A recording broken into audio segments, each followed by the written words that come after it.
तमाम हाजी साहिबान को मेरा सलाम। कुछ अरसा पहले तक मैं भी अपने आप को एक मोतबर और पारसा शख्स समझता था।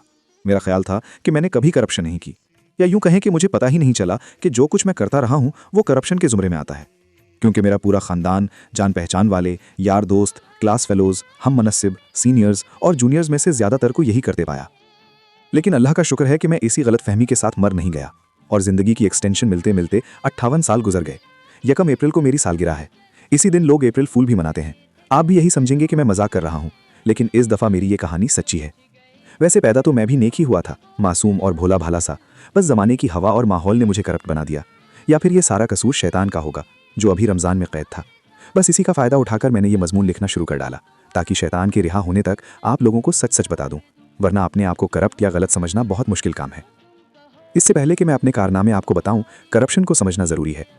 डिक्टोरियल डेफिनेशन: किसी भी शफ़ाफ या दुरुस्त निज़ाम में ज़ाती मफाद के लिए ऐसी नाजायज़ मुदाखलत करना जो अखलाकी, कानूनी और मजहबी उसूलों के ख़िलाफ़ हो और जो इस निज़ाम की असली हालत को बिगाड़ कर उसमें ख़राबी पैदा करे, करप्शन कहलाती है। मसलन रिश्वत सतानी, बेईमानी, अमानत में ख़यानत, हक़दार का हक़ मारना, अक़रबा परवरी, सिफारिश, नाजायज़ कारोबार करना, लूट मार, चोरी, फ्रॉड, धोखादही और अखलाकी पस्ती वगैरह। ये तो करप्शन की मुख्तसर सी तारीफ़ है जो मैंने क्रिमिनोलॉजी और लॉ में पढ़ी थी। लेकिन मुझे असल करप्शन तब समझ आई जब पहली दफ़ा मुझे पता चला कि मेरा कंप्यूटर सही काम नहीं कर रहा और गलत नताइज और आउटपुट देकर मुझे धोखा दे रहा है। इसे जो काम करना चाहिए था और जिस मकसद के लिए इसे बनाया गया था, ये वो काम नहीं कर रहा। बाद में मालूम हुआ कि इसका सॉफ्टवेयर करप्ट हो गया है। हालांकि इसके सारे पुर्जे बिल्कुल ठीक ठाक हैं, लेकिन फिर भी इसके अंदर कोई ऐसा बज़ाहिर नज़र ना आने वाला सिस्टम मौजूद है जो गड़बड़ कर रहा है। फिर पता चला कि इसमें कोई वायरस घुस गया है, जिसकी वजह से इसका वो नज़र ना आने वाला सिस्टम यानी सॉफ्टवेयर ख़राब हो गया है। इसलिए अब ये वो काम नहीं करेगा जिसका ये पाबंद था। लिहाजा इसी मुशाहिदा से मुझे समझ आया कि मैं और मेरे इर्द गिर्द बेशुमार हजरात ऐसे हैं जिनके जिस्म के सारे पुर्जे यानी आज़ा ठीक होने के बावजूद वो बहुत से काम ठीक नहीं कर रहे। वो रिजल्ट नहीं दे रहे जो कि उन्हें देने चाहिए थे, बल्कि उसके बरक्स आउटपुट दे रहे हैं और सारे निज़ाम को ख़राब कर रहे हैं।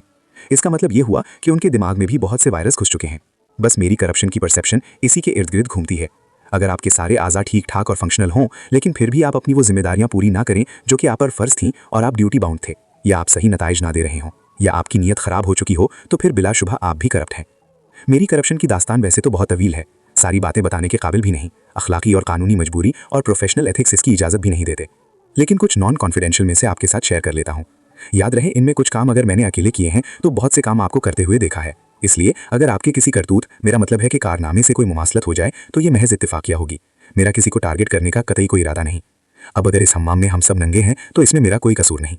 सोशल करप्शन: मैंने कुंडा लगाकर बिजली चोरी की। मैंने मीटर में टैंपरिंग करके भी बिजली चोरी की। मैंने पानी का गैर कानूनी कनेक्शन लगाकर पानी चोरी किया। मैंने गैस का गैर कानूनी कनेक्शन लगाकर गैस चोरी की। मैंने पब्लिक ट्रांसपोर्ट में बैठकर कंडक्टर को किराया उस वक्त तक नहीं दिया जब तक उसने खुद नहीं मांगा, और उसके भूल जाने की सूरत में कई दफ़ा खामोशी से गाड़ी से नीचे उतर गया। ट्रेन में अक्सर बगैर टिकट के सफ़र किया। किसी दुकानदार को 500 रुपये का नोट देने के एवज अगर उसने गलत फहमी में 1000 समझकर बकाया वापस कर दिया तो मैंने खामोशी से पैसे जेब में रख लिए। मैंने इम्तिहानों में नकल करके पेपर पास किए, अपने नालायक बच्चों को भी पैसे देकर नकल करवाई और बोर्ड में भी पैसे देकर अच्छे ग्रेड दिलवाए और सिफारिश के जरिए से अच्छी नौकरियां दिलवाई। पुरानी गाड़ी में मोटा इंजन ऑयल और आलू डालकर और मीटर रिवर्स करके बेच दी। मैंने ट्रैफिक का असली चालान भरने के बजाय रिश्वत दी या अपने ओहदे का इस्तेमाल करके चालान के पैसे बचाए। मैंने लाइन में लगकर ड्राइविंग का सही टेस्ट देने के बजाय रिश्वत सिफारिश के जरिए ड्राइविंग लाइसेंस बनवाया। मैं टैक्स चोर भी हूँ। मैंने कभी सही तरह से टैक्स नहीं दिया, ना ही मैं प्रॉपर्टी टैक्स देता हूँ। मैं मुर्गी चोर भी हूँ। मैं लोगों की मुर्गियाँ पकड़कर और ज़िबा करके खा गया और अंडे भी चोरी किए। गाँव में रहते हुए बागात से फल भी चोरी किए। गाँव में ही रहते हुए लोगों की फसल और घास भी चोरी किया। खेतों में चढ़ती हुई बकरियों और भेड़ों का दूध भी चुराया। मुझे दुकानदारी का मौका मिला तो मैंने गैर मयारी चीज़ों को मयारी कीमत पर बेचा और नाप तोल में भी कमी की और दूध में पानी मिलाकर बेचा। मैंने कब्जाशुदा ज़मीन पर गैर कानूनी प्लॉट सस्ते दामों खरीदकर कच्ची आबादी में पक्का मकान बनाया और आधी गली भी घेर ली। मैं खुद तो रिश्वतखोर हूँ ही, लेकिन मैं अपने जायज़ और नाजायज़ कामों के लिए भी रिश्वत देता रहा हूँ और देता हूँ। मैंने अपने से कमज़ोर लोगों से उधार लेकर कभी टाइम पर वापस नहीं किया और कुछ को तो किया ही नहीं। मैं इन्वेस्टमेंट के नाम पर लोगों से पैसे लेकर खा गया, बेचारे रुलते फिर रहे हैं। मैं अपने बेशुमार मामलात में झूठ बोलता हूँ। मैं रोज़ाना शेव करने से तंग आ गया तो मैंने दाढ़ी रख ली। लोग समझे मैं नेक हो गया। मैंने सर पर टोपी भी रखना शुरू कर दी। मैं खुलेआम पान और गुटखा खाकर चलती गाड़ी से बाहर थूक देता हूँ। मैं अपने घर का कचरा लोगों के घर के आगे फेंक देता हूँ। मैं गाड़ी गलत जगह पार्क करके लोगों का रास्ता बंद कर देता हूँ। सरकारी करप्शन: गवर्नमेंट के सरकारी इदारों से भी लोन लेकर और अंदर के मुलाजिमीन की मिली भगत से खा गया। मैं अपने 4 आने के लिए सामने वाले के 1 रुपया का नुकसान कर डालता हूँ। मैं नालायक होते हुए खुशामद और चापलूसी करके दूसरों के हक पर डाका डालता रहा। मुझसे अपने कुलीग्स की कामयाबी बर्दाश्त नहीं होती और सख्त हसद होता है। मैं चुगलखोर हूँ, अपने साथियों के बारे में बॉस के कान भरता हूँ और उन्हें पीछे धकेलकर ज़ाती मफाद हासिल करता रहा हूँ। मैंने सरकारी दौरों के दौरान होटल के जाली बिल बनवाकर सरकार से पैसा लिया। मैं सरकारी वसाइल का बेदरीग इस्तेमाल करता रहा हूँ, बल्कि अपने जान पहचान और पसंदीदा अफराद को भी मुस्तफ़ीद करता रहा हूँ। माँ की जगह सास और बीवी की जगह बहन का सरकारी इलाज करवाया। रियायती और फ्री मिलने वाले रेलवे वाउचर्स के साथ भी यही हश्र किया।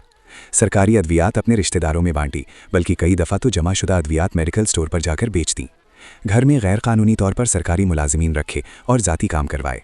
मैं झूठ बोलकर और झूठे बहाने लगाकर ऑफिस से छुट्टियां लेता रहा हूं। मैं जाली डिग्री खरीदकर इजाफी तालीमी इंक्रीमेंट लेता रहा हूं। मैं अपने मातहत अफराद को छुट्टी देकर वापसी पर उनसे पंजीरी, देसी घी, शहद या इस तरह की सौगात लेता रहा हूं। मैं लोगों के जायज़ सरकारी काम के एवज़ उनसे डिनर करता रहा हूं और तोहफे तहाइफ लेता रहा हूं। मैं अपने ख़ास बंदों के जायज़ और नाजायज़ कामों के लिए प्रोसीजर और कवायद व ज़वाबित को बाईपास करता रहा हूं। मैं अपनी सरकारी हैसियत का फ़ायदा उठाकर अपने मोहल्ले की दुकानों से फ्री में सामान लेता रहा हूं और होटलों से फ्री में खाना खाता रहा हूं। मैंने अपनी सरकारी रिहाइश पर बेचारे केबल वाले को केबल और नेट का बिल भी कभी नहीं दिया। जब मेरे पास सरकारी रिहाइशगाह नहीं थी तो मैंने गैर मयारी मकान रिश्वत देकर हायर करवाया और गवर्नमेंट से फुल हायरिंग लेकर मालिक मकान को आधी रकम देता रहा। मैं सरकारी कैंटीन और रियायती शॉप से सस्ती चीज़ें खरीदकर लोगों को महंगे दामों बेचता रहा हूँ। मैं सरकारी खरीदारी और बिलों में घपले करता रहा हूँ। मैं सरकारी काम के लिए बस में सफ़र करके टैक्सी का किराया लेता रहा हूँ। मैंने अपने हिस्से का काम भी कभी पूरा नहीं किया। कुछ तो मेरी नालायकी की वजह से मुझसे हुआ ही नहीं और कुछ मैंने जानबूझकर नहीं किया, क्योंकि मैंने यही देखा था कि जो ज़्यादा और सही काम करता है बॉस उसी को काम देता है और बाकी मज़े में रहते हैं। बस मैंने यही किया। बन के रहू पगले, काम करेंगे अगले। जिसने ली टेंशन उसकी बीवी ले गई पेंशन। मुतफर्रिक इखलाकी और माली करप्शन। मैं ठेकेदार था तो कंस्ट्रक्शन में नाकिस और कम मटेरियल इस्तेमाल करके मालिक से असली और ज्यादा मटेरियल के पैसे ले लेता था। जब ड्राइवर था तो गाड़ी में से फ्यूल चोरी करता था और रिपेयरिंग के बिल में भी घपला करता था। मैं जब मैकेनिक बना तो गाड़ियों के असली पुर्जे निकालकर नकली या पुराने पुर्जे डालकर मालिक को चूना लगा देता था। यहाँ तक कि मैं एक मामूली फ्यूज चेंज करके मालिक को कोई बहुत बड़ा फॉल्ट बताकर लूट लेता था। मैंने एक दफा एक बड़े रेस्टोरेंट में वेटर का काम किया। वहां मैंने बचा हुआ और बासी खाना भी ताज़ा में मिलाकर चला दिया। किसी को पता ही नहीं चला। एक फैमिली हमें बहुत तंग कर रही थी। मैंने इनके खाने में अपना थूक मिलाकर दे दिया। साले मजे मजे से खा गए और जाते हुए अच्छी सी टिप भी दी कि खाना बहुत मजे का था। अब मैं जब भी किसी रेस्टोरेंट में जाता हूँ तो पहले वेटर को प्यार और अदब से सलाम करता हूँ, फिर अदब से खाने का ऑर्डर नहीं बल्कि मुअद्दब अंदाज में दरख्वास्त करता हूँ। इसी तरह एक दफा मुझे इसी रेस्टोरेंट के मालिक ने गाड़ियों की पार्किंग पर वैले पार्किंग वालों के साथ लगा दिया। फिर मुझे पता चला कि यहाँ तो और मजे हैं। वहां मैंने कीमती गाड़ियों के वो पुर्जे चोरी किए जो 3 से 5 मिनट में और आसानी से तब्दील हो जाते हैं। मसलन एक आम टोयोटा करोला की असली इग्निशन कॉइल्स इस वक्त तकरीबन 1.5 लाख रुपए की हैं और चाइना या सेकंड हैंड 20 से 25 हज़ार में मिल जाती हैं। इनको तब्दील करने में 3 मिनट से ज्यादा टाइम नहीं लगता, ना ही 6 महीने तक गाड़ी की परफॉर्मेंस पर असर पड़ता है। इसलिए मालिक को पता ही नहीं चलता और अगर पता चल भी जाए तो उसे याद ही नहीं रहता कि इसे कब और कहाँ टीका लगा है और किसने लगाया है। मेरी करप्शन की दास्तान बहुत तवील और इतनी ज्यादा है कि बहुत सारी करप्शन तो मुझे खुद भी याद नहीं। और सच्ची बात तो यह है कि बेशुमार काम तो ऐसे थे जो हम मामूलाते जिंदगी समझकर करते रहे और जिनको कभी करप्शन समझा ही नहीं। लेकिन अब जिंदगी के आखिरी मोड़ पर आकर समझ आया कि ये काम सिर्फ करप्शन ही नहीं बल्कि गुनाह भी थे। आज मेरी नई नस्ल जनरेशन जी का भी यही हाल है। वो आज के बहुत सारे काम ना गुनाह समझते हैं और ना करप्शन। माली करप्शन लोगों को माशरे में ताकतवर बनाती है और ताकत ही हमारे इस माशरे का बुनियादी सुतून है। ताकतवर ही माशरे का बाइज्जत और महफूज शहरी है। कमजोर ना खुद महफूज है ना उसकी फैमिली। तमाम अक्लमंद किस्म के लोग इसी फलसफे पर गामजन हैं। इन पर तमाम खुतबे, लेक्चर और दर्स बेअसर हैं। अगर इनसे honesty is the best policy जैसे किसी भूले हुए सबक की बात करें तो ये मजाक उड़ाते हैं और बेवकूफ़ी का ताना देते हैं। ज़मीनी हकीकत तो यही है कि ईमानदार शख्स को इस माशरे में ज़्यादा मसाइल और मुसीबतों का सामना करना पड़ता है। और अगर ईमानदार शख्स किसी बड़े सरकारी ओहदे पर हो तो ये अपने ऊपर वालों और नीचे वालों दोनों के लिए नापसंदीदा शख्स होता है। यहाँ तक कि उसकी अपनी फैमिली भी इससे नफरत करने लगती है। इसको ना प्रमोशन मिलते हैं और ना कोई अच्छी पोस्ट। करप्शन करने की वजह महंगाई हो, नाइंसाफी हो या कोई और, करप्शन बहरहाल करप्शन है।